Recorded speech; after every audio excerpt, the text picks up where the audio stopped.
ជួយแชร์យកតែបនផងចោះបងប្អូនសង្វិចអ្នកខ្សត់ហើយឈឺរ៉ាំរ៉ៃទៀតអ្នកខ្វះលទ្ធភាពព្យាបាលជំងឺសាច់កាចឬមហារីកកូនកណ្ដុលទាល់តម្រេះព្យាបាលសូមកុំអស់សង្ឃឹមព្រោះថាវិទ្យាសាស្ត្របុរាណខ្មែរយើងអាចជួយបានប្រើរយៈពេលខ្លីមានប្រសិទ្ធភាពខ្ពស់បំផុតសុខភាពពិតជាសំខាន់ណាស់បើឈឺហើយត្រូវតែប្រញាប់រំរាន់ព្យាបាលជាបន្ទាន់ជាពិសេសសម្រាប់ពុកម៉ែបងប្អូនដែលមានបញ្ហាជំងឺសាច់កាចឬមហារីកកូនកណ្ដុលសូមកុំអស់សង្ឃឹមអីពិតជាអស្ចារ្យខ្លាំងណាស់កូនខ្មែរយើងអាចធ្វើបានវិទ្យាសាស្ត្របុរាណខ្មែរយើងអាចព្យាបាលជំងឺសាច់កាចឬមហារីកកូនកណ្ដុលយ៉ាងមានប្រសិទ្ធភាពខ្ពស់ប្រើរយៈពេលខ្លីបំផុតដូច្នេះសូមរីករាយស្វាគមន៍ប្រសិនបើពុកម៉ែបងប្អូនមានបញ្ហាជំងឺទាំងនេះហើយគិតថាអស់ជំរឿក្នុងការព្យាបាលសូមកុំទាន់អស់សង្ឃឹមឱសថបុរាណសញ្ញាប្រទានដំងយៈផ្សំដោយលោកគ្រូហមសរិនពិតជាមានប្រសិទ្ធភាពអាចជួយបានដូច្នេះលោកគ្រូរីករាយស្វាគមន៍ប្រសិនជាអ្នកដែលអត់លទ្ធភាពព្យាបាល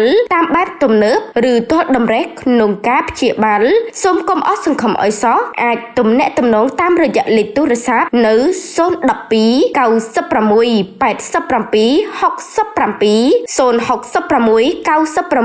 96 87 67និង Telegram 077 59 97 33 Telegram 010 69 69 85សុខភាពជាទ្រព្យគប់ចិន្តាមិនអាចខ្វះបានខ្មែរស្រឡាញ់ខ្មែរឱសថបុរាណប្រទានដំបងយៈជាឱសថធម្មជាតិមានប្រសិទ្ធភាពខ្ពស់ប្រើហើយជាសះស្បើយដូចកេបេះជួយឲ្យលោកអ្នកមានស្នាមញញឹមឡើងវិញដូចត្រូវទឹកវេទមន្ត